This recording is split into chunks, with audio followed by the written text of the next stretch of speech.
ए B सी कैसे vector हैं, तीनों के ही तीनों यूनिट वेक्टर हैं और तीनों वेक्टर का जो सम है वो जीरो है और zero is the null vector. तो आपको बताना है कि इसकी इक्वेशन की जो ए वेक्टर है और अगर ये A B C unit vector है तो इसका मैग्नीट्यूड जो होगा वो 1 होगा। सिंपल सी बात है, तीनों वेक्टर का मैग्नीट्यूड 1 होगा। चलिए ठीक है, उसके बाद इन्होंने दे रखा है कि A vector plus B vector और प्लस सी वेक्टर का जो सम है भैया वो कितना है, 0 है। मैंने कहा ठीक है भाई, आपको निकालना क्या है। उन्होंने कहा भैया मेरे को चाहिए A vector dot B vector plus का B vector dot C vector plus आपके पास सी वेक्टर डॉट का वेक्टर। इसकी आपको वैल्यू इन्होंने पूछा है, तो आप करिए क्या, सिंपल आप कर दीजिए, इसका स्क्वायरिंग कर दीजिए या फिर स्क्वायर रूट भी ले सकते हो, जो आपकी मर्जी। तो सिंपल सी बात है कि आप स्क्वायरिंग ही कर लो, दोनों तरफ स्क्वायरिंग कर लो। तो जैसे आप स्क्वायरिंग करते हो ए वेक्टर प्लस बी वेक्टर और प्लस सी वेक्टर का स्क्वायरिंग कर लो। इधर आपके पास ऑलरेडी 0 चल रहा है, ये क्या होगा, मैग्नीट्यूड ऑफ ए वेक्टर का स्क्वायर। यहाँ पर क्या आएगा, मैग्नीट्यूड ऑफ बी वेक्टर का स्क्वायर। ये भी आपके पास मैग्नीट्यूड ऑफ सी वेक्टर। फिर आपके पास क्या होगा, 2 टाइम में आएगा, है ना, 2 time A vector dot B vector dot C vector और प्लस आपके पास C vector dot A vector is equal to 0। अच्छा, ये तीनों के ही तीनों कैसे वेक्टर हैं, तीनों के तीनों यूनिट वेक्टर हैं। तो मैग्नीट्यूड ऑफ ए स्क्वायर 1 हो गया, ये भी 1 हो गया, ये भी 1 हो गया। ये आपके पास है 2 time A vector dot B vector dot C vector plus का C vector dot A vector is equal to 0। इसको आप 3 को राइट साइड शिफ्ट कर दीजिए और 2 से डिवाइड कर दीजिए। तो देखो आपको वैल्यू मिल जाएगी A vector dot B vector plus का B vector dot C vector और प्लस का आपके पास क्या आएगा, C vector dot A vector is equal to कितना, माइनस का 3 और बाई 2। कोई समस्या किसी को? तो देख लो आंसर कौन सा हो जाएगा, माइनस का 3/2 इज द राइट आंसर हो जाएगा। Are you sure? किसी को भी समस्या लेना, सिंपल सा था। चलिए, तो ये आपका आंसर हो गया। हम लोग आते हैं अगले क्वेश्चंस पर। एक तो यहाँ पर r1 वेक्टर दे दिया गया है, दूसरा r2 वेक्टर दे दिया गया है और इन्होंने आपको कंडीशन दे रखा है कि भैया जो modulo magnitude of r1 vector जो है वो ग्रेटर देन है किससे, मैग्नीट्यूड ऑफ r2 वेक्टर। तो लैम्डा की कंडीशंस बताना है कि लैम्डा की ऐसी क्या वैल्यू होगी। ठीक है, तो चलिए देखते हैं। सिंपल सी बात है कि इन्होंने आपके पास r1 वेक्टर दे रखा है, वो भी कितना दे रखा है, lambda time I cap plus का 2j कैफ प्लस का k कैफ। r2 वेक्टर क्या दे रखा है भैया, इन्होंने दे रखा I cap plus 2 minus lambda time j cap और प्लस का आपके पास 2k कैफ। ठीक है, r1 वेक्टर दिया है, r2 वेक्टर। अच्छा, इस कंडीशन पर आप इसको फुलफिल कर दीजिए। कंडीशंस क्या है आपके पास कि मैग्नीट्यूड ऑफ r1 वेक्टर जो है वो ग्रेटर देन है किसे, मैग्नीट्यूड ऑफ r2 वेक्टर। तो r1 और r2 का मैग्नीट्यूड जब आप लेते हो तो आपके पास क्या हो जाता है, अंडर रूट लग जाता है ना। तो हम 20 को सॉल्व कर लेते हैं, तो ये रूट लगा लो, तो ये क्या हो जाएगा, यहाँ पर लैम्डा स्क्वायर हो जाएगा और प्लस 2 का स्क्वायर 4 हो जाएगा, प्लस का 1 आ जाएगा। ये ग्रेटर देन किससे होगा, अंडर रूट। यहाँ पर आपके पास 1 आएगा, ये आपके पास होगा 2 माइनस लैम्डा का स्क्वायर और ये 2 का स्क्वायर 4 होगा। सही है, चलो भाई आगे बढ़ते हैं। उसके बाद आप क्या करोगे, इसको थोड़ा सा सिंप्लीफाई कर लो, दोनों तरफ आप स्क्वायरिंग कर लेना। तो ये आ जाएगा क्या, लैम्डा स्क्वायर प्लस का 5 रूट लगा लो ग्रेटर देन, ये आपके पास क्या हो जाएगा, ये आपके पास हो जाएगा 5 प्लस 2 माइनस का लैम्डा स्क्वायर। दोनों तरफ स्क्वायरिंग करोगे तो lambda square plus 5 greater than ये होगा 5 प्लस का 2 माइनस लैम्डा स्क्वायर। इस 5 से ये कट जाएगा, यहाँ से आ जाएगा lambda square greater than 2 minus lambda का होल स्क्वायर। फिर आप क्या करिए, स्क्वायर रूट ले लीजिए। तो जैसे आप स्क्वायर रूट ले लो या फिर आप इसको ओपन भी कर सकते हो। ठीक है, तो आपको रिजल्ट आ जाएगा, इसको आप ओपन ही कर लो। ये लैम्डा स्क्वायर है, ये आपका 4 हो जाएगा, लैम्डा स्क्वायर माइनस का 4 लैम्डा। तो देखो इससे कट जाएगा और इसको आप सिंप्लीफाई करो तो यहाँ से आपके पास आ जाएगा, दिस इज द, उसको आप इधर ले आओ तो 4 लैम्डा ग्रेटर देन 4 तो लैम्डा क्या हो जाएगा, ग्रेटर देन 1। तो देख लो कौन सा ऑप्शन है, D option will be correct. कोई समस्या किसी को नहीं ना। चलो आते हैं नेक्स्ट क्वेश्चन पर। यहां पर है आपके पास कि पी क्यू आर क्या है।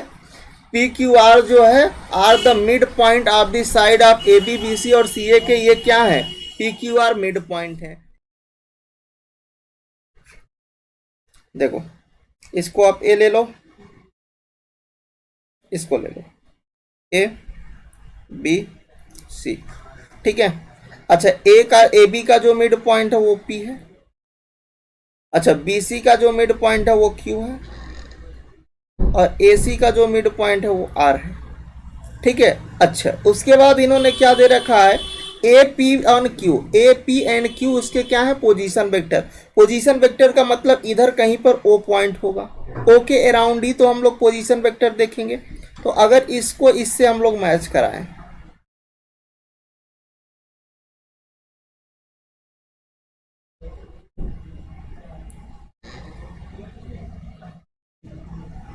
ये देखो ऐसा, तो ये जो ओ ए है ये आपके पास इसका पोजीशन वेक्टर ए हो गया, ये ओ है, ठीक है।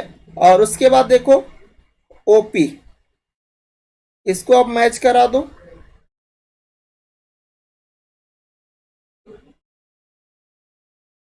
इसको मैं डॉटेड दिखा दे रहा हूं, इसको आप ऐसे दिखा,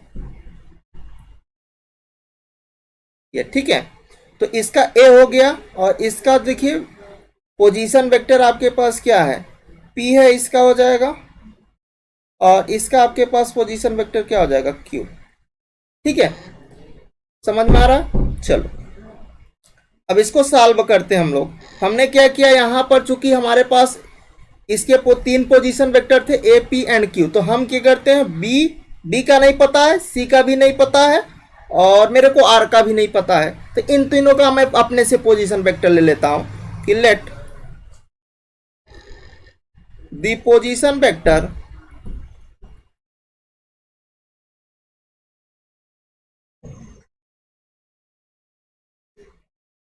of B comma C comma R, मैं इन तीनों का पोजीशन वेक्टर अपने से ले लेता हूं। और अपने से क्या लेता हूं, इसका स्मॉल बी ले लेता हूं, इसका स्मॉल सी और इसका स्मॉल आर ले लेता हूं, ठीक है। और B comma C and R, ठीक है। चलो मैंने इन तीनों का पोजीशन वेक्टर ले लिया। अब जरा देखो समझो कि यहां पर जो ए बी का मिड पॉइंट था वो पी था। तो अगर ये ए बी का मिड पॉइंट है, ए का मैंने पोजीशन वेक्टर, इसका हमने पोजीशन वेक्टर ले लिया, ये ए है, और इसका जब बी वाले का लोगे तो मैंने बी का पोजीशन वेक्टर क्या ले लिया, स्मॉल बी ले लिया। तो ओ बी से जब कनेक्ट करेंगे तो बी हो जाएगा। अच्छा इसका जब हम लोग मिड पॉइंट देखें तो जो पी होगा, पी इज इक्वल टू क्या होगा, ए प्लस का बी बाई टू बनेगा। Small P is equal to क्या होगा, A plus B by two होगा। अच्छा अगर मैं आपसे बोलूं कि भैया ऐसा करते हैं, इसको हम सिंप्लीफाई करते हैं और b की वैल्यू निकालते हैं, तो आप बोलोगे सर 2p माइनस का a हो जाएगा। मैंने कहा ठीक है भाई, इसको फर्स्ट बनाओ। इसी तरह जब q वाले का पोजीशन वेक्टर स्मॉल q का लोगे तो आपके पास क्या होगा, ये q जो है bc का मिड पॉइंट है, तो हम लोग ये लगा सकते हैं चूंकि उसका हमने पोजीशन वेक्टर b और c का क्या लिया, स्मॉल b और स्मॉल c है, तो q उसका मिड पॉइंट है, तो small q is equal to क्या हो जाएगा, b प्लस का स्मॉल c बाई टू। तो यहां से हम निकालेंगे तो this is the 2q is equal to B plus C, right. अच्छा अब देखो आप कहोगे सर यहां पर b की तो वैल्यू पता है, तो क्यों ना b को ला करके भाई हम यहां पर रख देते हैं। मैंने कहा ठीक है भाई रख देते हैं। देखो ये 2q इज इक्वल टू क्या हो जाएगा, b रख दो 2p माइनस का a और ये प्लस का c, सही है। अच्छा ठीक है, अब यहां से आप c की वैल्यू निकाल लो, तो c की वैल्यू आपके पास क्या आ जाएगा, तो c जो होगा आपके पास हो जाएगा 2q माइनस का 2p और ये प्लस का ये हो जाएगा। इसको मैंने बनाया भाई सेकेंड, सही है। अच्छा अगला स्टेप क्या कर सकते हो, जो r है वो क्या है, ये जो r भी है ये a और c का मिड पॉइंट है, मतलब r is equal to a plus C by two होगा। थर्ड हमारे पास है कि r इज इक्वल टू क्या हो जाएगा, a प्लस का c बाई टू। तो इसको मैं नेक्स्ट स्लाइड पर ले आता हूं, तो 2r इज इक्वल टू क्या हो जाएगा, that is the a plus C होगा, सही है ना। तो या a प्लस सी करो या फिर ना करो, क्योंकि मेरे को r ही निकालना है। तो r निकालना है और आर इज इक्वल टू मैंने क्या लगा, आर इज इक्वल टू है आपके पास ए प्लस का सी बाई टू, तो हम यहीं से ले लेते हैं। तो आर इज इक्वल टू, चूंकि आर की वैल्यू चाहिए, ए भी हमारे पास पता है, ए को मैं ए ही रहने देता हूं, सी अभी हमने निकाला है इक्वेशन सेकेंड से, और इक्वेशन सेकेंड से हमने सी कितना निकाला है, this is the 2q minus 2p और प्लस का ए डिवाइडेड बाई 2, राइट। तो आर इज इक्वल टू मेरे को क्या मिलेगा भाई, यहाँ से ए ऐड होगा और 2 से डिवाइड करना, ए प्लस क्यू माइनस पी। अच्छा, इसको थोड़ा सा और सिंप्लीफाई करना और यहाँ से माइनस कॉमन कर लेना, तो p माइनस क्यू। तो यही आपको r की वैल्यू चाहिए था। तो देख लो कौन सा ऑप्शन हो रहा है। तो this is the C option will be correct, a minus P minus Q, a minus times p minus Q. सही है, समझ में आ गया, सिंपल सा क्वेश्चन था। चलो आते हैं हम लोग नेक्स्ट क्वेश्चन पर। अगला क्वेश्चन है कि यहाँ पर आपके पास एक तो ए वेक्टर दिया है, और ए वेक्टर आपको कितना दे रखा है भाई, this is the 2i plus का 2j कैफ और प्लस का 3k कैफ। बी वेक्टर आपको कितना दे रखा है, माइनस का i कैफ प्लस का 2j कैफ और प्लस का 3k कैफ। सही है। उसके बाद इन्होंने सी वेक्टर भी आपको दे रखा है, और सी वेक्टर इन्होंने कितना दे रखा है, दिस इज द 3i और प्लस का j कैफ। सही है। अच्छा, अगला आप क्या कर सकते हो, ये तीनों के ही तीन वेक्टर है, ठीक है, और कह रहा है कि such that a plus t b is perpendicular to सी।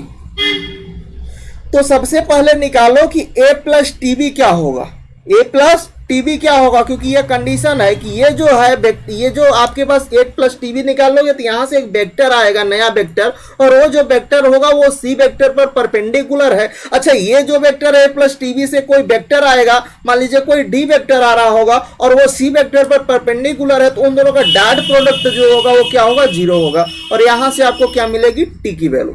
ठीक है, चलो देखते हैं। तो सबसे पहले आप निकालो, क्या निकालोगे, a प्लस का टीबी निकाल दो, मतलब a वेक्टर प्लस का टीबी वेक्टर निकालो। तो a वेक्टर आपके पास कितना है, दिस इज द 2i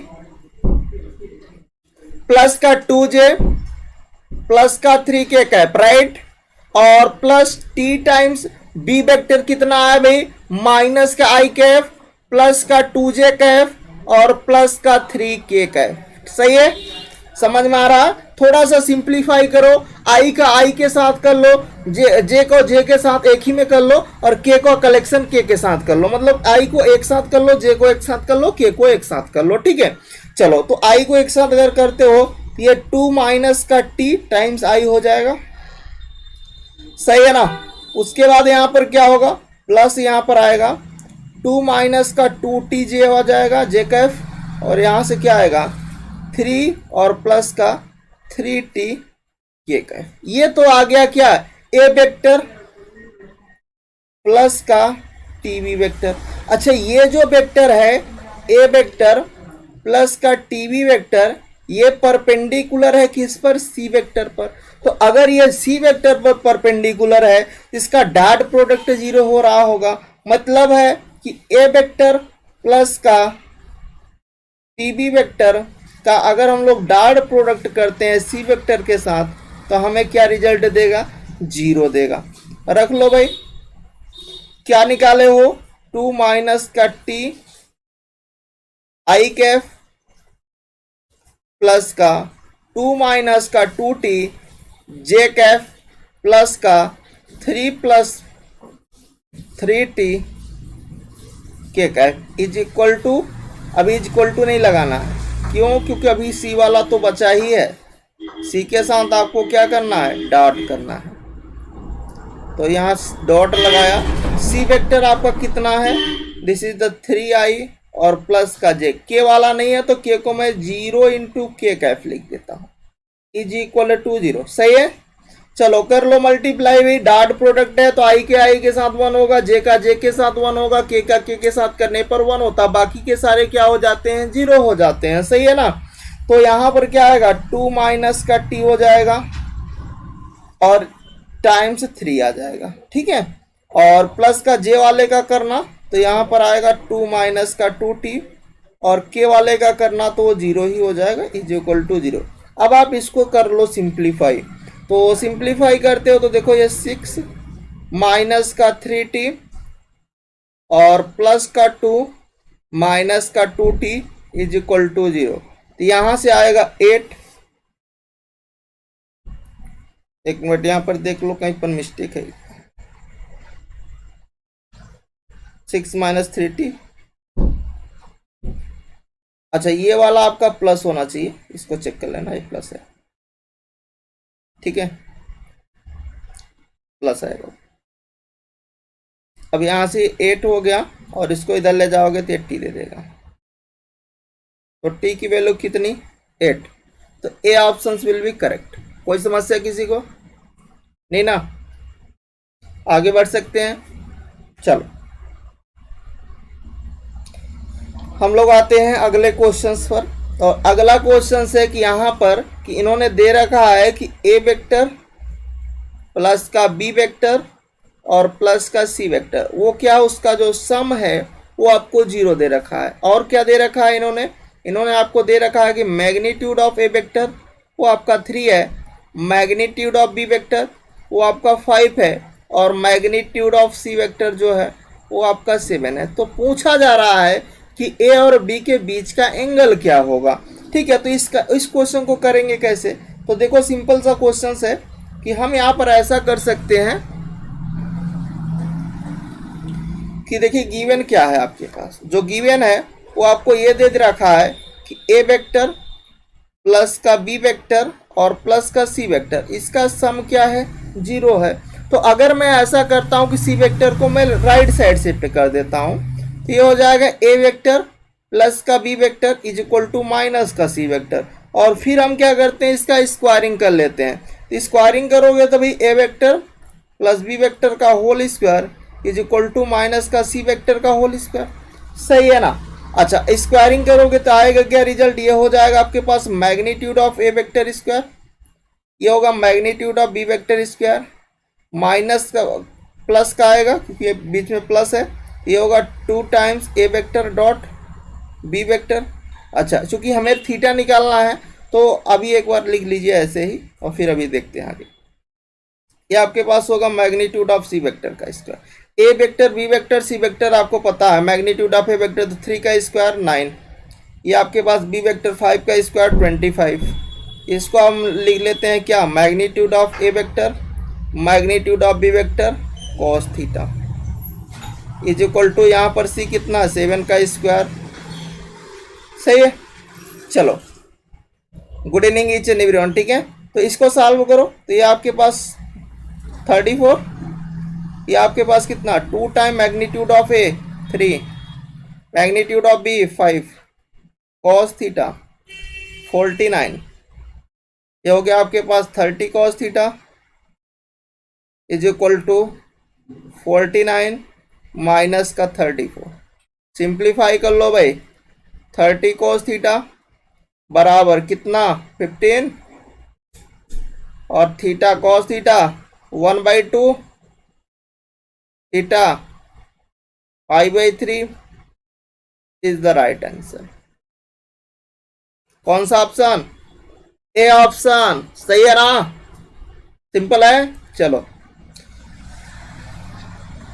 अगला क्वेश्चन है, इन्होंने दे रखा है आपके पास, एक तो ए वेक्टर दे रखा है और ए वेक्टर कितना दे रखा है अभी आपको? इन्होंने दे रखा है this is I cap plus का जे कैफ माइनस का के कैफ। बी वेक्टर कितना दे रखा है अभी? आई कैफ माइनस का जे कैफ प्लस का के कैफ। सही है। अच्छा, इन्होंने कहा है कि जो सी कैप है वो कैसा वेक्टर है? इन्होंने कहा है यूनिट वेक्टर है, और जो क्या है? परपेंडिकुलर है किसको? Perpendicular to the A vector. ठीक है, एंड को planar with A and B, then C is equal to, C किसके इक्वल होगा? तो सबसे पहले मैं निकालता हूं भाई, मैं सी वेक्टर को मान लेता हूं कि हमारे पास कोई सी वेक्टर है कुछ इस तरह से कि हम लेट कर लेते हैं कि लेट जो हमारे पास सी वेक्टर है वो कुछ है एक्स आई कैफ, वाई जे कैफ और जेड के कैफ। चूंकि मेरे को सी वेक्टर ही निकालना है, वो सी वेक्टर क्या होगा? अच्छा, अगर ये तीनों के ही तीनों कैसे वेक्टर हैं? कोप्लेनर वेक्टर हैं, तो मतलब अगर ए बी सी कोप्लेनर होता है तो उसका वैल्यूम जो होता है 0 होता है। अच्छा, वैल्यूम हम निकालते कैसे हैं? डिटर्मिनेंट के फॉर्म से निकालते हैं। तो सीधा हम इसका क्या निकालेंगे? डिटर्मिनेंट इक्वल टू 0 कर देंगे। तो ए वेक्टर वाले में देखो भाई यहाँ पर 1 आ गया, ये भी 1 हो गया, ये आपका -1 हो गया। सही है ना? ये 1 हो गया, ये -1 हो गया, ये आपका 1 हो गया। सी वेक्टर वाले में आपके पास ये x है, ये y है, ये आपका z है, इज इक्वल टू क्या हो जाएगा, 0 हो जाएगा। क्योंकि ए बी सी जो तीनों वेक्टर थे कोप्लेनर था तो उसका वैल्यूम 0 हुआ, वैल्यूम 0 हुआ तो उसको हम डिटर्मिनेंट के फॉर्म से सॉल्व करते हैं। अच्छा यहाँ पर देखिए 1 लोगे तो क्या होगा, माइनस का z माइनस का y आएगा, फिर -1 लोगे तो आपके पास ये z माइनस का x आएगा, फिर आप -1 लोगे तो आपके पास y प्लस x आएगा, इज इक्वल टू 0। सही है, आप सॉल्व करो, ये माइनस का z माइनस का y माइनस का z प्लस का x माइनस का y माइनस का x वाला तो कट गया भैया। अब क्या मिला, माइनस का 2z माइनस का 2y इक्वल टू 0। अच्छा यहाँ से मिलेगा z प्लस y बराबर 0, तो मैंने को क्या चाहिए, z की वैल्यू मैंने -y रख दिया। लो भाई मान लो इक्वेशन फर्स्ट सही है। अगला स्टेप क्या करते हैं कि जो सी वेक्टर है, और कैसा वेक्टर है, सी के वेक्टर जो है वो यूनिट वेक्टर है, मतलब उसका मैग्नीट्यूड जो होगा वो 1 हो रहा होगा, है ना। तो हम इस प्रॉपर्टी का यूज कर लेते हैं कि अगर सी वेक्टर हमारे पास क्या है, एक्स आई कैफ, वाई जे कैफ और जेड के कैफ, ठीक है। तो इसका यूज करने से पहले एक हमें और पॉइंट देखना है कि जो सी वेक्टर है वो परपेंडिकुलर है किस वेक्टर के साथ, वो ए वेक्टर के साथ क्या है, परपेंडिकुलर है। तो सी वेक्टर जो है अगर वो ए वेक्टर के साथ परपेंडिकुलर है, perpendicular to the A vector, मतलब ये इंप्लाई करेगा कि जो C vector dot A vector आएगा उन दोनों का जो डॉट प्रोडक्ट होगा वो 0 हो रहा होगा। तो चलो भाई सी वेक्टर क्या है आपके पास, ये आपके पास एक्स आई कैफ, वाई जे कैफ, जेड का के का। अच्छा ए वेक्टर कितना है आपके पास, डॉट लगाना, आई कैफ जे कैफ माइनस का केफ है, यहाँ से आप रिजल्ट निकालो तो आप कहोगे sir X plus Y minus Z is equal to 0। सही है, नेक्स्ट स्लाइड पर आते हैं जरा। तो देखो अभी हमने क्या निकाला, एक्स आपका कितना वैल्यू आया, X plus Y minus Z is equal to 0। अभी मैंने थोड़ी देर पहले एक निकाला था Z is equal to minus Y, ये फर्स्ट रिजल्ट था, फर्स्ट पॉइंट में निकाला था। अच्छा यहाँ पर हम क्या करते हैं, यहाँ पर वैल्यू रख देते हैं किसकी, y की वैल्यू z के फॉर्म में रख देते हैं। तो y की वैल्यू z के फॉर्म रखोगे तो यहाँ माइनस जेड रखना पड़ेगा, ये ऑलरेडी माइनस जेड है। x की वैल्यू कितनी, 2z आ गई।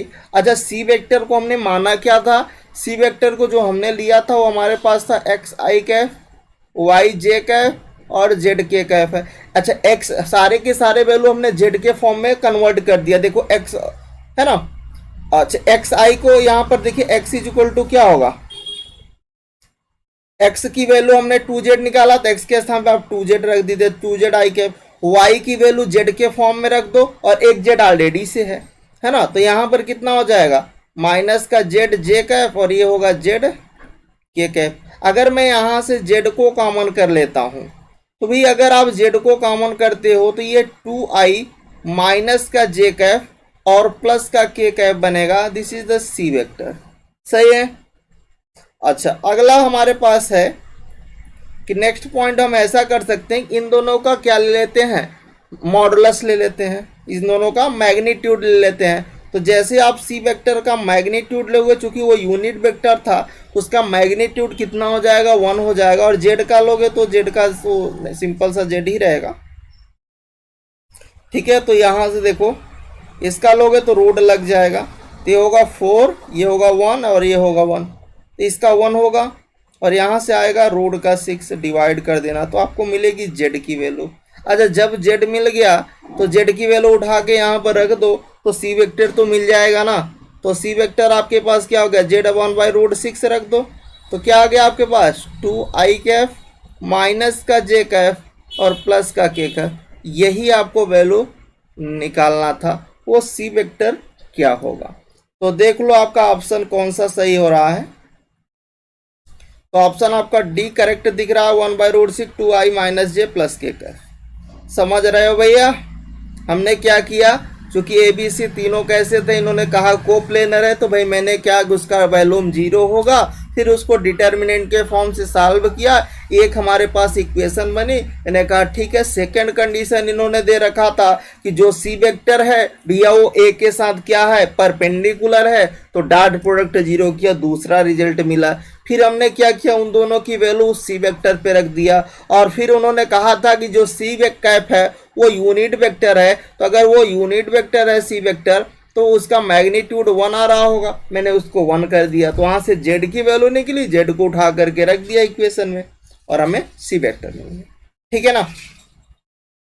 चल भाई अगला देखते हैं। अच्छा यहां पर है कि जो पी क्यू आर है ये कैसे है, परपेंडिकुलर है। तो ठीक है, अगर ये पी वेक्टर है, ये क्यू वेक्टर है और ये आर वेक्टर है, परपेंडिकुलर है, तो ठीक है एक एक पॉइंट को समझते चलते हैं। तो अगर P जो है, ये जो P पॉइंट है, अगर ये P प्लस आर पे परपेंडिकुलर, इसका मतलब इन दोनों का डॉट प्रोडक्ट जीरो हो रहा होगा। और इसी तरह जो Q जो है परपेंडिकुलर है R और P पे, तो इसका मतलब इन दोनों का डॉट प्रोडक्ट जीरो हो रहा होगा। इसी तरह जो R है वो P प्लस Q पर परपेंडिकुलर, इसका मतलब इन दोनों का डॉट प्रोडक्ट जीरो हो रहा होगा। सही बात है। अच्छा नेक्स्ट पॉइंट की बात करते हैं। तो इन दोनों को पहले सॉल्व कर लो। तो देखो यहाँ से P डॉट आप क्या करोगे, Q प्लस आर कर लेना, इसको सॉल्व करोगे तो क्या होगा, P वेक्टर लगा लेना यहाँ पर, P vector dot Q vector, और फिर हमारे पास क्या आएगा, P vector dot R vector. सही है, ये आपके पास क्या होगा, जीरो के इक्वल आएगा। इसको बना लो फर्स्ट। इसी तरह जो आपके पास Q वाला है, Q आपके पास R प्लस P पर परपेंडिकुलर है Q वेक्टर, इसको भी आप जीरो के इक्वल करोगे। सही बात है। तो यहाँ से आपके पास क्या आएगा, Q vector dot R vector plus Q vector dot P vector, ये भी जीरो हो रहा होगा, मान लो ये सेकंड है। थर्ड आपके पास क्या है, जो R वेक्टर है वो भी परपेंडिकुलर है किस पर, P प्लस Q पर, P प्लस Q वेक्टर पर, इक्वल टू जीरो कर लो। तो ये आपके पास क्या होगा, R डॉट P वेक्टर, ये होगा R dot Q vector is equal to zero. अच्छा इन तीनों इक्वेशन को अगर आप ऐड करते हो तो देखो यहाँ से कंक्लूजन निकलता है, जो कि आपने पीछे के क्वेश्चन में देखा भी होगा। वो रिजल्ट में दिखाने की कोशिश कर रहा हूं कि अगर तीनों को मैं ऐड करता हूं तो 2 टाइम आ जाएगा। मैंने क्या किया, इक्वेशन फर्स्ट, इक्वेशन सेकेंड और थर्ड,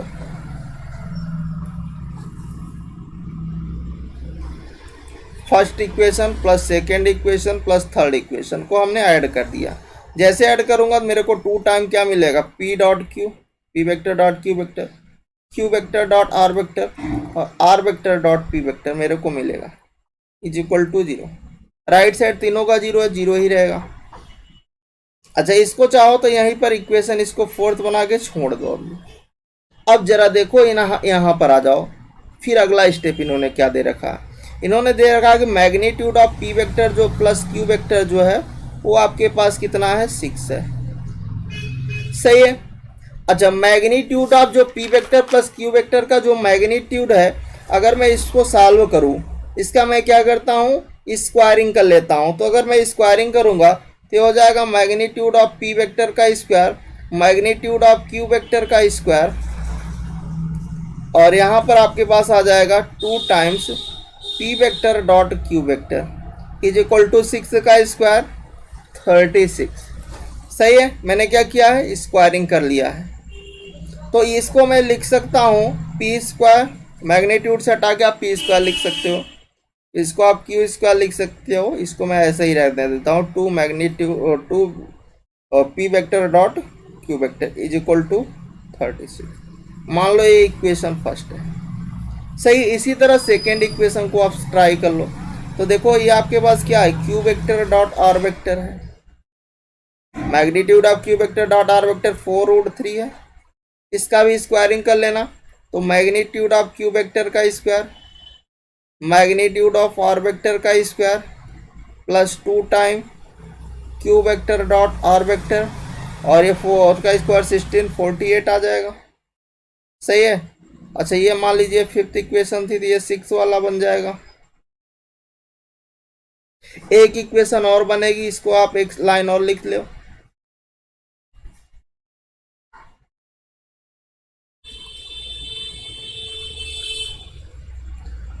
ये हो जाएगा Q square plus R square plus का 2 Q vector dot R vector is equal to 48।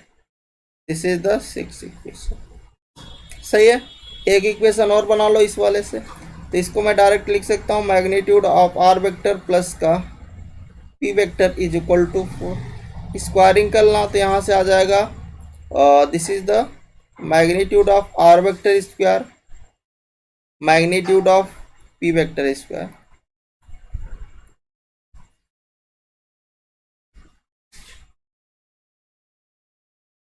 Plus का two R vector dot P vector is equal to 0 is equal to 16। देखिए मैं एक एक स्टेप को इसलिए दिखा रहा हूँ जिससे आपके डाउट सारे क्लियर हो जाए। कोई मान लीजिए बाद में भी लेक्चर देखता है तो उसे डाउट ना बने, ठीक है। और इससे क्या होगा, इससे आपकी स्पीड मेंटेन होगी, जबकि आपका जब उसमें आपका कोई भी और एरर नहीं रह जाएगा, है ना, मतलब कोई भी कंफ्यूजन नहीं रहेगा। तो आप सिंपली जब आप करोगे तो इतना स्टेप आप नहीं लिखोगे, वो तो मैंने लिख के दिखाया कि ऐसे होगा। आप करोगे तो आप ये जो मैंने 4 लाइन में लिखा है उसको आप 1 लाइन में करोगे, कुछ आप कॉन्सेप्ट माइंड में कैलकुलेट करोगे, है ना। तो वो डिपेंड तब करेगा, स्पीड तब बढ़ेगी जब आप उसका को प्रैक्टिस कर रहे हो। जैसे मान लीजिए कि हमने 1 घंटे का पढ़ा है, तो इसका ये है मोटो कि आप कम से कम 3 घंटा तो खुद से पढ़ो, खुद से प्रैक्टिस करो, असाइनमेंट सॉल्व करो, टेस्ट दो, कुछ एक्स्ट्रा भी बुक देख लो, सही है। चलो इसको सॉल्व करो तो ये आर स्क्वायर हो गया, ये पी स्क्वायर हो गया, ये 2 time R vector dot P vector, ये आपका इक्वेशन 7 हो गया, ठीक है। ऐसे मैंने नेमिंग कर दिया। चलो अच्छा, ये जो 4 5 6 है, 5th 6 7 है, इन तीनों को आप ऐड कर दो। तो जैसे भी आप ऐड करते हो तो आपके पास यहां से क्या आ जाएगा, तो 2 टाइम बनेगा, 2 टाइम क्या हो जाएगा, P square Q square R square, P vector dot Q vector dot R vector dot P vector, ठीक है। ये सारे के सारे कितने टाइम बनेंगे, 2 टाइम। तो लेफ्ट वाला तो मैंने ऐड कर दिया, राइट वाले जो नंबर हैं, पहले में 36 था, दूसरे में कितना था 48 था, और तीसरे में आपका 16। अच्छा थोड़ा सा इसको मैं 2 से, ये कितना होगा, इसको सॉल्व करोगे तो 100 आएगा, 2 से डिवाइड कर ले तो ये होगा P square Q square R square, ठीक है ना। ये हो गया P dot Q, Q dot R dot P is equal to 50। अच्छा ये जो वैल्यू है ये 0 पे चली जाएगी, कैसे चली जाएगी, फ्रॉम द इक्वेशन 4th। इसको जब 2 से डिवाइड करोगे तो ये कहाँ जाएगा, 0 पर जाएगा, फ्रॉम इक्वेशन 4।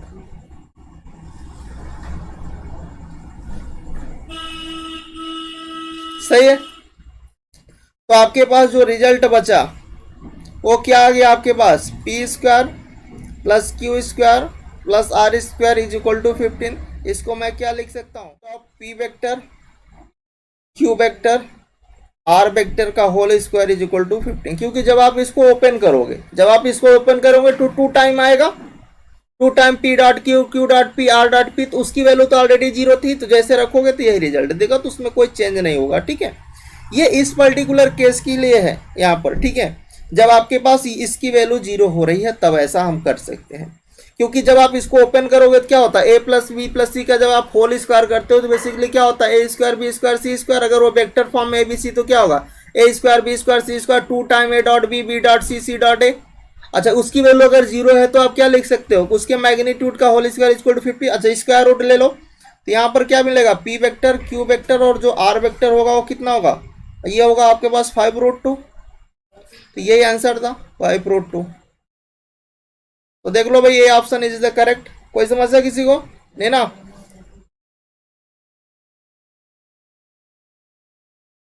नेक्स्ट क्वेश्चंस पर आते हैं। Adjust side of a parallelogram, यहाँ पर एबीसीडी क्या है, आपके पास एक पैरेललोग्राम है, ठीक है भाई, एबीसीडी पैरेललोग्राम है। लो अच्छा अगर मैं इसका नेमिंग ए कर देता हूँ, ये आपका बी है, ये आपका सी है और ये डी है, ठीक है। ये आपके पास क्या है, पैरेललोग्राम है। अच्छा उसके बाद इन्होंने क्या दे रखा है, ए बी वेक्टर दे रखा है, ए डी वेक्टर दे रखा है, और ये ए बी और ए डी क्या है, इसके एडजस्टिंग ए बी और ए डी इसके क्या है, साइड्स हैं। और यहाँ पर वो एक्यूट एंगल बना रहा है, इसका अगर ये थीटा है अगर मैं इसको डॉटेड दिखाऊं तो ये इस पर परपेंडिकुलर होगा और यहाँ पर जो एंगल बन रहा है वो अल्फा होगा। इसको मैं ऐसा मिला। चल भाई यहाँ तक ठीक है ना। अच्छा ए बी आपका क्या दे रखा है, ए बी वेक्टर बताओ। तो आप बोलोगे जो ए बी वेक्टर दे रखा है वो 2i कैफ प्लस का 10j कैफ प्लस का 11k कैफ। अच्छा ए डी वेक्टर उन्होंने क्या दे रखा है, दोनों के दोनों क्या ए बी और ए डी क्या दिख रहे हैं, दोनों के दोनों साइड हैं उसके।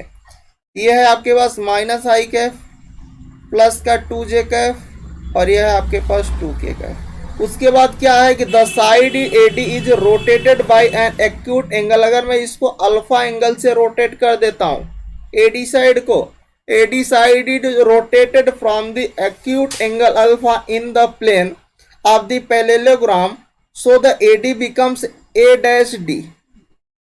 कुछ ऐसा बन जाता है, ठीक है। एंड ए डैश डी यहां पर क्या बनाता है, वो एक राइट एंगल बना देता है। A dash D makes a right angle with the side A B. इस पर वो क्या बना देता है, एक राइट एंगल बना देता है। कब, जब मैं ए डी को अल्फा एंगल से रोटेट करता हूं तो वो ए डैश डी बनता है और ए डैश डी जो है वो ए बी लाइन पर जो है ए बी पर क्या बनाता है, एक राइट एंगल बना देता है in the side of A B. Then the cosine of a angle alpha क्या होगा, अल्फा की वैल्यू बताना है। इतना ही इन्होंने दे रखा है एंगल पर। सबसे पहले आप निकालो कि A B dot A D कितना होगा, जीरो ना करो, ठीक है, क्योंकि वो ए डैश डी के साथ राइट एंगल बना रहा है। तो ए डी वेक्टर चूंकि मैं ए वेक्टर डॉट डी वेक्टर निकालूंगा तो ये ऐसा होगा 2i प्लस का 10j कैफ प्लस का 11k कैफ टाइम्स, यहाँ पर डॉट करता हूँ -i कैफ प्लस का 2j कैफ और प्लस का 2k कैफ, राइट। अच्छा डॉट करोगे तो यहाँ पर भाई -2, ये आपका 20 और ये आपके पास 22। सॉल्व करोगे तो कितना 40 आ गया, ठीक है।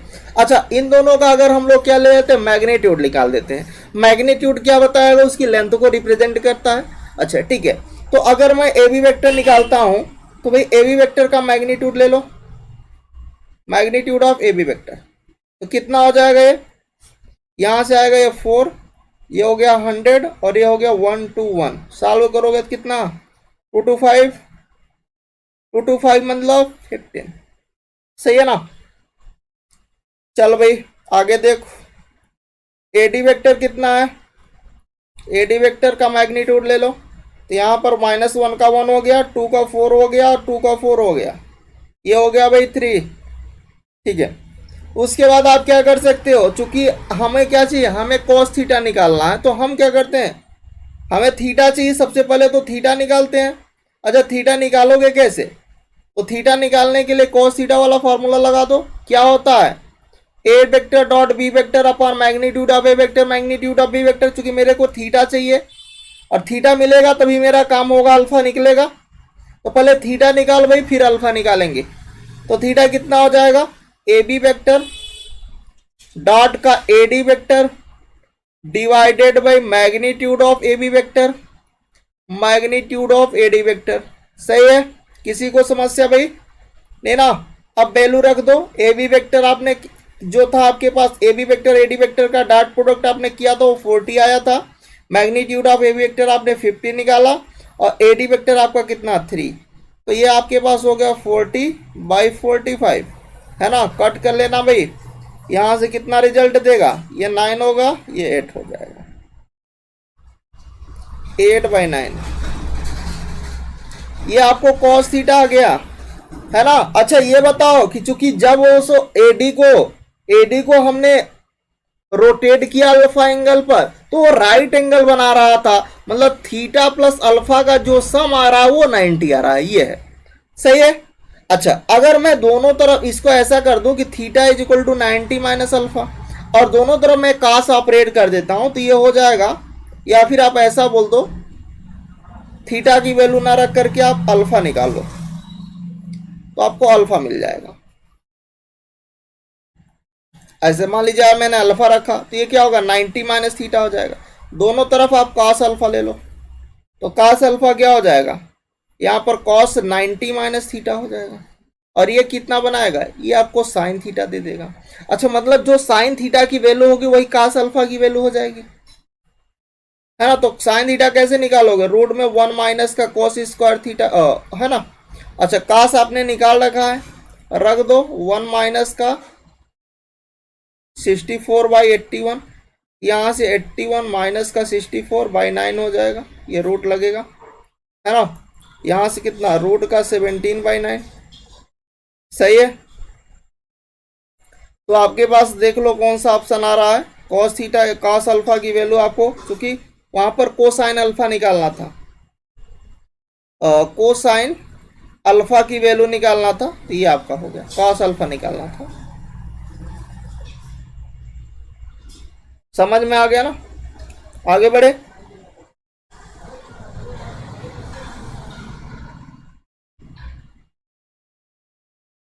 अगला क्वेश्चन है कि यहाँ पर ए बी सी तीनों के तीनों कैसे हैं, यूनिट वेक्टर हैं, मतलब अगर इसका मैग्नीट्यूड ले लो ए वेक्टर का वो भी 1 आएगा, बी का मैग्नीट्यूड लेते हो वो भी 1 आएगा, और सी का मैग्नीट्यूड लेते हो वो भी 1 आएगा, ठीक है।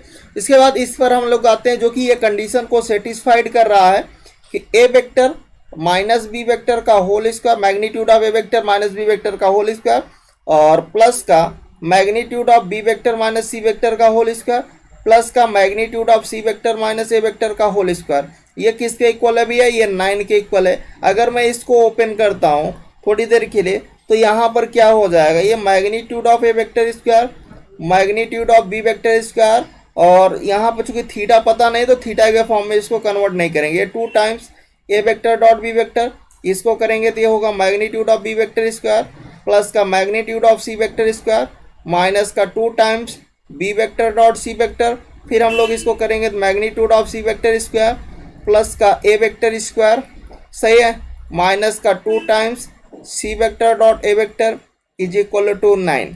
अब देखो ए vector B vector magnitude of A vector B vector C vector कैसे है, यूनिट वेक्टर है। तो अगर हम इसमें एक स्टेप ये इंक्लूड करते हैं कि अब देखो ये वेक्टर ये वेक्टर ये वेक्टर ये वेक्टर, अगर इन तीनों का सम करते हैं तो 2 टाइम्स होगा, ये 2 टाइम्स क्या आएगा, magnitude of A vector square magnitude of B vector square और प्लस का magnitude of C vector square. और मैं क्या करता हूँ, इसी को मैं एक बार ऐड करता हूँ एक बार सब्ट्रैक्ट करता हूँ, मतलब मैं यहाँ पर magnitude of A vector square add करता हूँ प्लस बी स्क्वायर प्लस का मैग्नीट्यूड ऑफ सी वेक्टर, इतना ही मैं इसमें सब्ट्रैक्ट कर रहा हूँ, इतना ही मैं इसमें ऐड कर दे रहा हूँ, दोनों काम कर रहा हूँ, जिससे कट कर दूँ तो कोई चेंज ना आए। अच्छा इसका निष्कर्ष क्या निकलेगा अभी दिखेगा आपको, ठीक है। ये आपके पास क्या है, magnitude of A vector square magnitude of B vector square और प्लस का magnitude of C vector square. आप वैल्यू रख करके भी वहाँ पर कर सकते थे कि वहाँ पर 6 आता, और 6 आता तो फिर आप क्या करते, उसमें 3 ऐड करते -3 सब्ट्रैक्ट करते, यही करना था, जो कि मैंने इसको इसीलिए उसको रफ कर दिया, ठीक है। बाकी ये भी आपके पास सारे 2 टाइम्स आ रहे हैं, सारे के ही सारे कितने टाइम्स आ रहे हैं, 2 टाइम्स। तो यहाँ पर आप क्या कर सकते हो, यहाँ पर मैं इसको -2 लगाता हूँ और ये आपके पास क्या हो जाएगा, A vector dot B vector plus का B vector dot C vector plus का C vector dot A vector is equal to कितना आ रहा है अभी, 9 आ रहा है। अच्छा देखो अब देखो इस वाले पोजीशन को और इस वाले को, इन दोनों को एक साथ कर लेते हैं, ठीक है, और इसको मैं इसकी वैल्यू रख करके शिफ्ट कर देता हूँ और शिफ्ट करता हूँ इसके साथ, तो देखो ऐसा कुछ, तो ये 3 टाइम्स हो जाएगा magnitude of A vector square magnitude of B vector square plus का magnitude of C vector square, सही है। अगला देखो ये 3 टाइम्स हो गया, तो ये वाला और ये दोनों नेगेटिव है ना, माइनस कॉमन करो भाई यहाँ से और इसको एक साथ कर लो, तो magnitude of A vector square magnitude of B vector square plus का magnitude of C vector square, और यहाँ से प्लस का ये क्या होगा, 2 times A vector dot B vector plus का B vector dot C vector और प्लस का C vector dot A vector is equal to ये कितना 9। अच्छा यहाँ से देखो इसकी वैल्यू रख दो 1 1 1 3, तो 3 3 जा 9 माइनस का, इसको आप सॉल्व करोगे तो यहाँ से कितना मिलेगा, इसकी आपको कुछ वैल्यू मिल जाएगी और वो वैल्यू मिल जाएगी आपको magnitude of A vector plus का बी वेक्टर और प्लस का सी वेक्टर का whole square is equal to 9। इससे देखो इसको कट कर दो और यहां से आपको कुछ रिजल्ट आ जाएगा। क्या निकलेगा आपको कि magnitude of A vector B vector और प्लस सी वेक्टर का होल स्क्वायर 0 हो गया, है ना। और आगे इसको सॉल्व कर लो। तो आगे जब आप इसको सॉल्व करोगे इसका सेंस क्या होगा, ए वेक्टर प्लस का बी वेक्टर और प्लस का सी वेक्टर 0 हो गया। मतलब अगर मैं B vector plus C vector की बात करूं तो किसके इक्वल होगा, माइनस के ए वेक्टर के। तो हमें वैल्यू किसकी चाहिए, हमें जो वैल्यू चाहिए था वो हमें चाहिए था, सिंपल सी बात है, देख लो किसकी वैल्यू चाहिए, magnitude of 2a vector plus का 5b वेक्टर और प्लस का 5c वेक्टर। ठीक है, इसकी वैल्यू निकालना और रख दो भाई, रिजल्ट आ जाएगा। देखो यहाँ पर 2a वेक्टर को ऐसे रहने दो, 5 कॉमन कर लो तो ये होगा b vector plus c vector, है ना। b वेक्टर और c वेक्टर का वैल्यू रख दो तो ये 2a वेक्टर, यहाँ से कितना, ये माइनस का a वेक्टर था, यहाँ से कितना माइनस का 5a वेक्टर हो जाएगा। और सॉल्व करोगे कितना 3a वेक्टर माड में, है ना। तो इसकी वैल्यू 1 यूनिट वेक्टर है, तो ये 3 इज द राइट आंसर। सही है ना। चल भाई 3 की लगाओ, कहाँ पर है, ए ऑप्शन करेक्ट। कोई समस्या। अच्छा, अगला क्वेश्चन है कि यहाँ पर जो ए बी सी डी है वो कैसा है, आपके पास एक पैरेललोग्राम है। ये क्या है, पैरेललोग्राम है।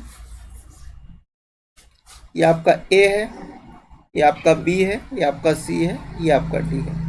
ठीक है, ए बी यहाँ पर आपके पास कितना, ये क्यू वेक्टर है और ए डी आपके पास ये पी वेक्टर था। ठीक है, और आपके पास यहाँ पर एक परपेंडिकुलर था बी से, इसका पॉइंट का नाम हमने ई रखा और इस पर वो 90 बना रहा था। ठीक है, देखो यहाँ पर ए डी ए बी जो है वो क्यू वेक्टर है, ए पी आपका पी वेक्टर है, ये आपका आर वेक्टर है। सही है। एंड यहाँ पर जो एंगल है, ये वाला एंगल वो कैसा है, एक्यूट एंगल है। And R is the vector coincides with the altitude directed from the vertex B vertex से ए डी पर, वो ई जो है वो क्या है, परपेंडिकुलर है। उसी को मैंने अभी नाम लिखा था कि let E be the foot of perpendicular from B to side AD। AD side से B पर मैंने परपेंडिकुलर रखा तो E जो है वो क्या, उस पर राइट एंगल बना रहा, मतलब उस पर परपेंडिकुलर है। तो अगर मैं AE की बात करूं कि AE क्या होगा, AE कैसे निकालोगे, प्रोजेक्शन निकालोगे। कहां पर प्रोजेक्शन, हम देखेंगे किस पर, P का प्रोजेक्शन Q पर देखते हैं। अगर हम लोग P का प्रोजेक्शन Q पर देखते हैं तो हमारे पास क्या होता है, P vector dot Q vector divided by जिस पर देखते हैं magnitude of Q vector. But यहाँ पर क्या देखेंगे, जैसे कि हमने आपको एग्जांपल्स में दिखाया होगा कि अगर A का प्रोजेक्शन B में देखते हैं तो क्या करते हैं, A dot A vector dot B vector upon magnitude of B vector, क्योंकि B पर देख रहे हैं। अगर वही B का A पर देखते हैं तो क्या होता है, A magnitude of A vector से डिवाइड होता है। अच्छा, यहाँ पर जो होगा प्रोजेक्शन किस पर देख रहे हैं, प्रोजेक्शन हम लोग देख रहे हैं प्रोजेक्शन ऑफ वेक्टर Q का प्रोजेक्शन हम लोग P पर देख रहे हैं, P वेक्टर पर देख रहे हैं। तो अगर Q का प्रोजेक्शन P पर देखोगे तो क्या होगा, Q vector dot P vector divided by magnitude of P vector.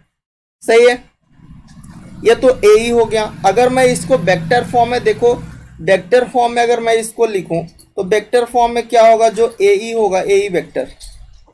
अभी तो ये आपके पास क्या था, बेसिकली ये लेंथ को रिप्रेजेंट कर रहा था, AE के लेंथ को, है ना।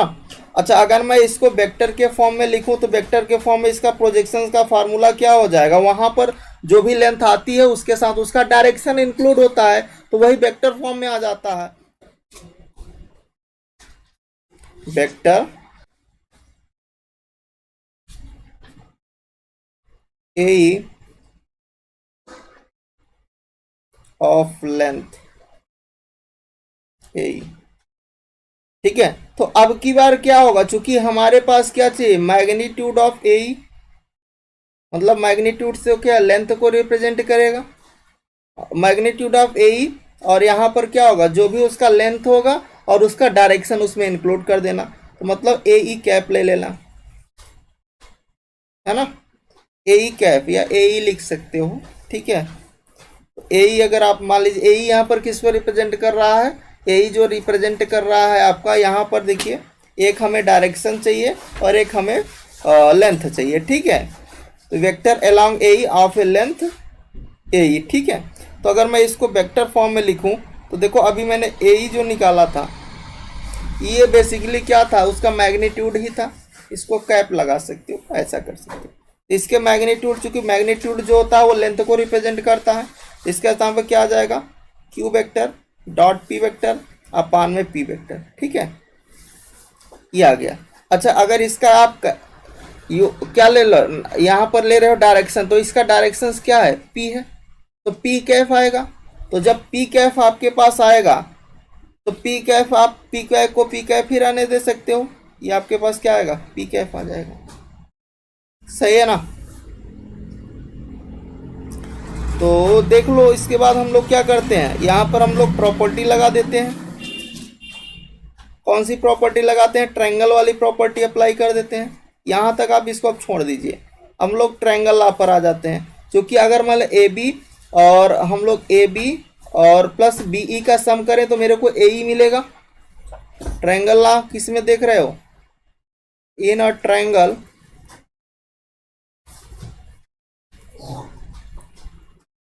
ए डी और ई में देख रहे हैं।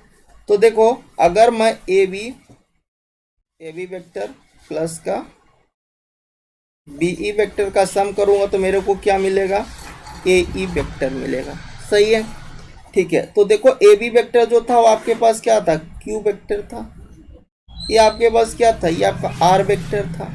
ए ई आपके पास अभी आपने निकाला, ए ई का वेक्टर फॉर्म अभी आपने निकाला, ये जो इसका वेक्टर फॉर्म आया उसको यहाँ पर रख दीजिए। तो क्या आया आपके पास, Q vector dot P vector upon में मैग्नीट्यूड ऑफ पी वेक्टर, और यहाँ पर क्या था, टाइम्स में पी कैप था, ठीक है ना। अच्छा इस यहाँ से देखिए, अगर मैं बोलूँ कि मेरे को आर कैप बता दो, तो आर वेक्टर क्या होगा, आर वेक्टर, इसको माइनस क्यू इधर ले जाओ तो माइनस क्यू हो जाएगा, ये प्लस का ये आपके पास क्या है, ये आपके पास Q vector dot P vector upon में magnitude of P vector P cap, ठीक है। तो पी कैप को आप क्या लिख सकते हो, क्योंकि जो पी कैप है उसको हम लोग लिख सकते हैं पी वेक्टर अपान में मैग्नीट्यूड ऑफ पी वेक्टर, सही है।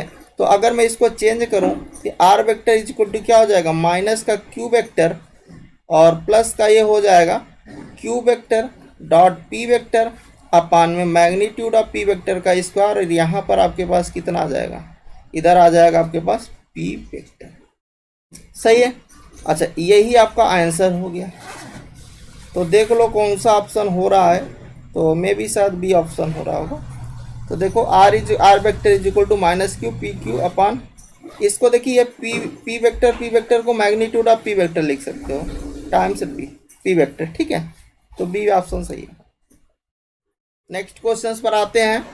अगला क्वेश्चन से यूनिट वेक्टर कहाँ पर है, in X Y plane makes an angle theta 45 है विथ द, यहाँ पर I plus J and 60 degree with the vector this vector के साथ, ठीक है। यहाँ पर दो थीटा दिया है। तो देखो हम लोग सबसे पहले लिखते हैं कि यूनिट वेक्टर जो है उसको मैंने मान लिया कि जो हमारा यूनिट वेक्टर होगा, मान लो कोई आर वेक्टर होगा और this is the A I Kaif और बी जे कैफ, ऐसा मैंने मान लिया, लेट कर लिया, लो भाई ये हमारा यूनिट वेक्टर है, ठीक है। आगे हम क्या कर सकते हैं, अगर ये उसका यूनिट वेक्टर है तो यूनिट वेक्टर है तो इसका मैं अगर मैग्नीट्यूड लेता हूं तो भाई क्या होगा, रूट में A square plus B square मिलेगा, और इसकी वैल्यू क्या आएगी, A square plus B square, that is equal to equation first बना लो।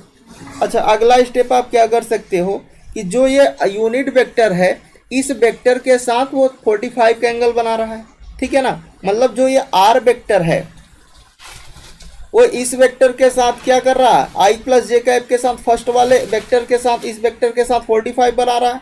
अगर मैं cos 45 डिग्री लगाऊं तो यहाँ पर क्या होगा, आर वेक्टर डॉट ये वाला वेक्टर आई कैप प्लस जे कैप, इसका आप मैग्नीट्यूड आर वेक्टर का और आपके पास यहाँ पर क्या होगा, इसका भी मैग्नीट्यूड ले लो, है ना, magnitude of I cap plus J cap. अब देखो ये हो गया आपके पास 1/√2 आर वेक्टर। आप और इसके साथ करना तो देखो आपके पास ये क्या होगा, ये आपके पास है A I cap B J cap dot product I cap plus J cap, यहाँ से मैग्नीट्यूड ऑफ आर वेक्टर 1, ठीक है। इसका कितना निकलेगा, ये √2 आएगा, तो इससे इसको कट कर दो, यहाँ से क्या आ जाएगा, a plus B is equal to 1। इसको बना लो इक्वेशन फर्स्ट। अगला यहाँ पर इसी टाइप का है कि अगर ये cos 60 बना रहा है यहाँ पर, तो आप cos 60 वाला लगा दो, तो ये क्या होगा यहाँ पर R vector dot 3i cap minus का 4j cap upon magnitude of R vector magnitude of 3i cap minus का 4j कैफ। सॉल्व कर लो तो यहाँ पर ये 1/2, ये आपके पास कितना 3a माइनस 4b अपान में 5, ये होगा 5/2 is equal to 3a minus का 4b। ये आपका इक्वेशन सेकेंड है। अब देखो यहाँ से आप वैल्यू निकालो और रख दो, तो अगर मैं b की वैल्यू निकालता हूँ, है ना, तो b की वैल्यू अगर आप निकालते हो तो आपको कितना वैल्यू मिलेगा, b निकालो या a ही निकाल लो, कोई दिक्कत नहीं है। a इज इक्वल टू अगर निकालोगे तो ये 1 माइनस बी होगा, यहाँ रख दो 5/2, ये आपके पास 3 टाइम 1 माइनस बी माइनस का 4b, है ना। तो कितना है आपके पास 5/2 इज इक्वल टू 3 माइनस का 3b और माइनस का 4b, है ना। तो माइनस का 7b इज इक्वल टू, इसको इधर लाओगे तो 5 माइनस का 6/2 आएगा, सॉल्व कर लेना तो 7b is equal to 1 by minus में, इसको कट कर लो तो b इज इक्वल टू 1/14। तो अगर ये b की वैल्यू आई तो चूंकि a plus B is equal to कितना था 1 था, तो a की वैल्यू कितनी होगी 1 माइनस 1/14, है ना। तो ये आपके पास होगा 13/14। तो जो r वेक्टर होगा वो क्या था, a I Kaif b J Kaif, a आपने कितना निकाला 13/14 आई कैफ और प्लस का 1/14 जे कैफ, ये आपने r वेक्टर निकाला, सही है। अच्छा एक बात बताओ कि जो r वेक्टर का यूनिट वेक्टर जब हम करते हैं तो क्या अगर मैं इसका थोड़ा सा वेरीफाई करना चाहूँ, ऑप्शन आपका कोई मिल रहा है, तो आपने देखा कि डी ऑप्शन मिल रहा है, क्योंकि कोई भी ऑप्शन मैच नहीं कर रहा है तो डी ऑप्शन होगा।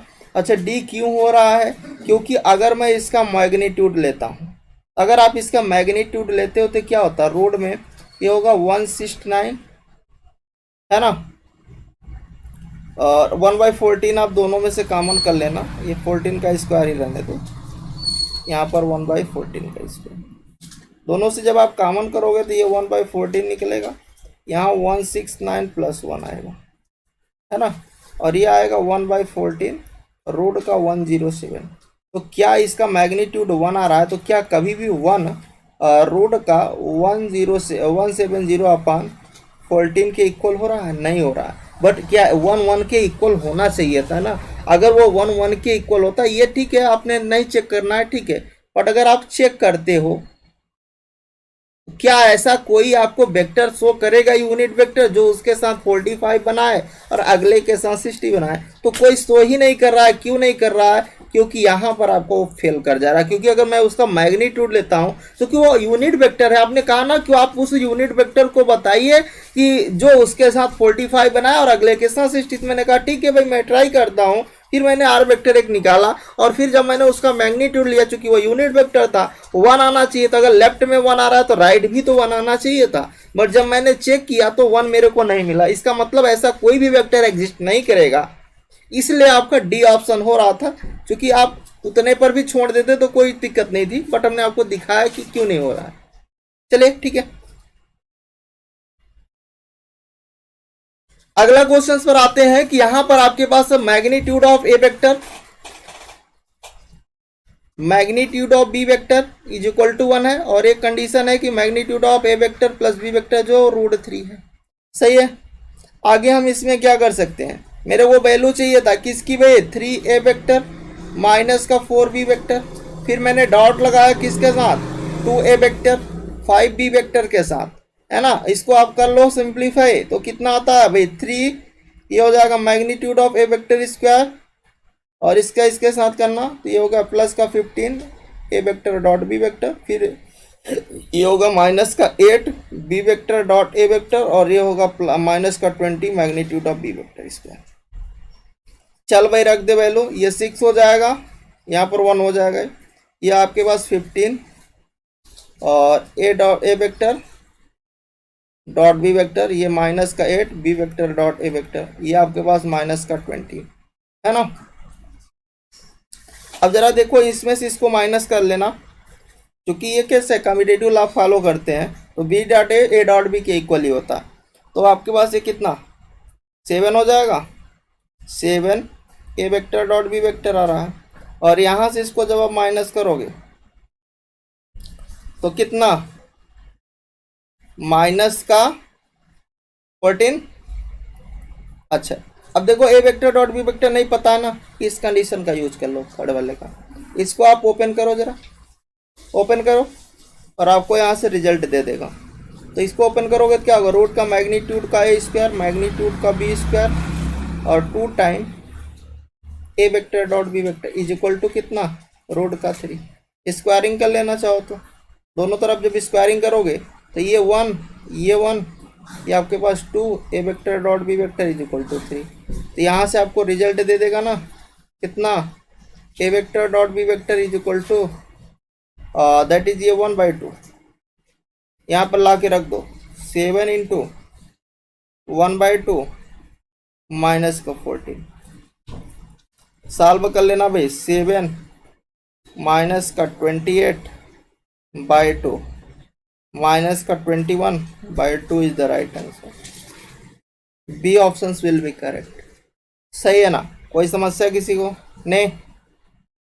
चलो भाई अगला क्वेश्चन देखो, यहाँ पर एक तो ए वेक्टर है दूसरा बी वेक्टर है। अच्छा यहाँ पर उन्होंने ऑर्थोगोनल प्रोजेक्शंस की बात किया है, और यहाँ पर जो प्रोजेक्शन दे रखा है वो किस फॉर्म में है, वेक्टर फॉर्म में है, मतलब जो भी प्रोजेक्शन आएगा उसमें मेरे को डायरेक्शंस भी चाहिए, है ना। चलो ठीक है, तो देखो ए वेक्टर इन्होंने क्या दे रखा है, ए वेक्टर जो इन्होंने दे रखा है आई कैफ माइनस जे कैफ माइनस का के कैफ, बी वेक्टर मतलब लैम्डा का आई कैफ माइनस का 3j कैफ और प्लस का के कैफ। सही है, हाँ ठीक है। अब अगर हम लोग इसको सॉल्व करें तो हम क्या कर सकते हैं इसमें, क्योंकि हमें वेक्टर फॉर्म में प्रोजेक्शन चाहिए, तो वेक्टर फॉर्म ऑफ प्रोजेक्शन, अगर मेरे को वेक्टर फॉर्म में प्रोजेक्शन चाहिए जिसी को हम लोग क्या बोलते हैं, ऑर्थोगोनल प्रोजेक्शन बोलते हैं, ठीक है, ऑर्थोगोनल, ठीक है। तो अगर किसका ए का बी का हमें प्रोजेक्शन देखना है, तो orthogonal projection of B on A, B का ए पर देखना है ना, तो बी का ए पर देखना है मतलब क्या होगा, ए वेक्टर डॉट बी वेक्टर, किस पर देखना, ए पर देखना है मैग्नीट्यूड ऑफ ए वेक्टर, और चूंकि मेरे को वेक्टर फॉर्म में चाहिए और किसका मतलब ए का हमें क्या लेना है, डायरेक्शन ले लेना, यही है यूनिट फॉर्म, मतलब वेक्टर फॉर्म में हम प्रोजेक्शन ऐसे देखते हैं, मतलब जो भी वेक्टर आएगा वो क्या आता है बेसिकली एक लेंथ को रिप्रेजेंट करता है। तो मेरे को चूंकि जब भी हम लोग वेक्टर की बात करते हैं तो वेक्टर में एक तो उसकी लेंथ होती है, दूसरा उसका डायरेक्शंस होता है, मैग्नीट्यूड और डायरेक्शंस होते हैं, तो उसी को हम वेक्टर बोलते हैं। स्केलर कब बोलते हैं, जिसमें मैग्नीट्यूड हो डायरेक्शंस ना हो। तो मेरे को वेक्टर चाहिए, इसका मतलब मेरे को डायरेक्शन लाना पड़ेगा, बी का प्रोजेक्शन हम ए पर देख रहे हैं, तो किसका मेरे को डायरेक्शन चाहिए, उस ए का चाहिए जिस पर देख रहे हैं। अच्छा दोनों का डॉट प्रोडक्ट आप कर लीजिए, कहीं साइड पे कर लीजिए, तो ए वेक्टर डॉट बी वेक्टर अगर हम लोग करते हैं तो देखो भाई क्या आता है, ये आई कैफ माइनस जे कैफ माइनस का के कैफ, डॉट प्रोडक्ट किसके का साथ करते हैं, लैम्डा का आई कैफ माइनस का 3j कैफ और प्लस का के कैफ। सही है ना, तो डॉट कर लो भाई, ये लैम्डा हो गया, ये प्लस का 3 हो जाएगा, यहाँ से आपके पास कितना होगा माइनस का, ये हो गया लैम्डा प्लस 2। सही है।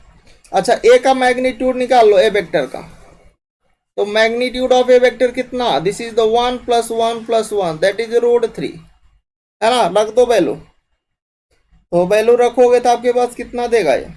इसको अगर मैं नेक्स्ट स्लाइड पे लिखूँ तो मैं इसको इस फॉर्म में लिख सकता हूँ, ए vector dot B vector upon में देखिए ए कैप को हम लोग क्या लिख सकते हैं, A cap is equal to A vector upon magnitude of A vector. तो ये हो जाएगा आपके पास यहाँ पर ए वेक्टर, नीचे क्या होगा मैग्नीट्यूड ऑफ ए वेक्टर का whole square.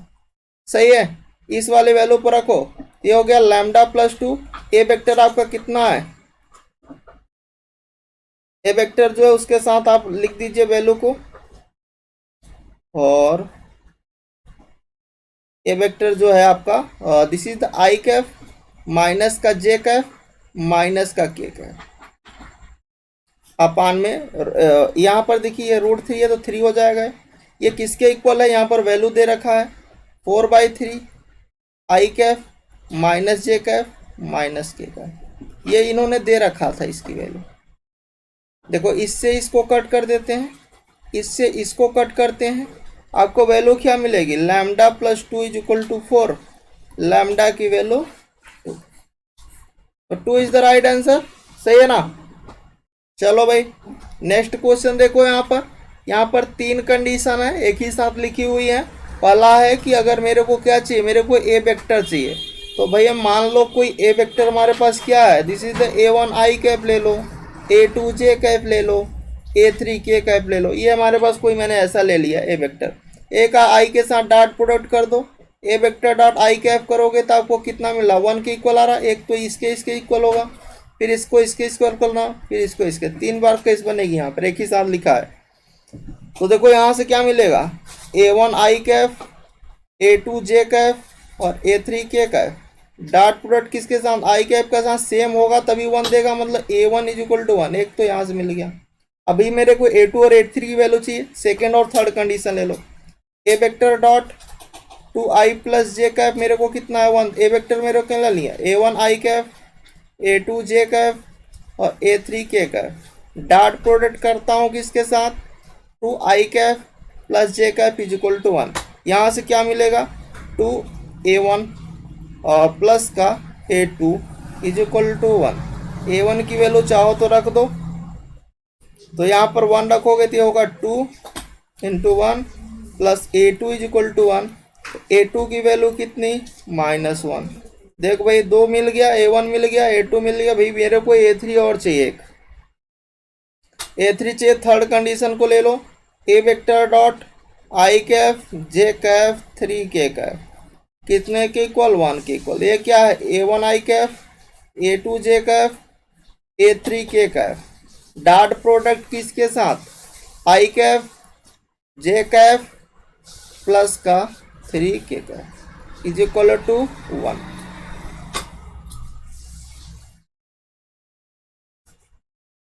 Is equal to 1। फिर आप कर लीजिए, ये हो गया आपके पास A1, ये हो गया आपका A2, ये हो गया आपके पास 3 का A3 is equal to 1। A1 कितना 1, A2 कितना -1, 3A3 इज इक्वल टू 1। देखो इससे इसको कट कर देना, A3 की वैल्यू कितनी 1/3, यहाँ पर वेक्टर में रख दो लाके, आंसर मिल गया।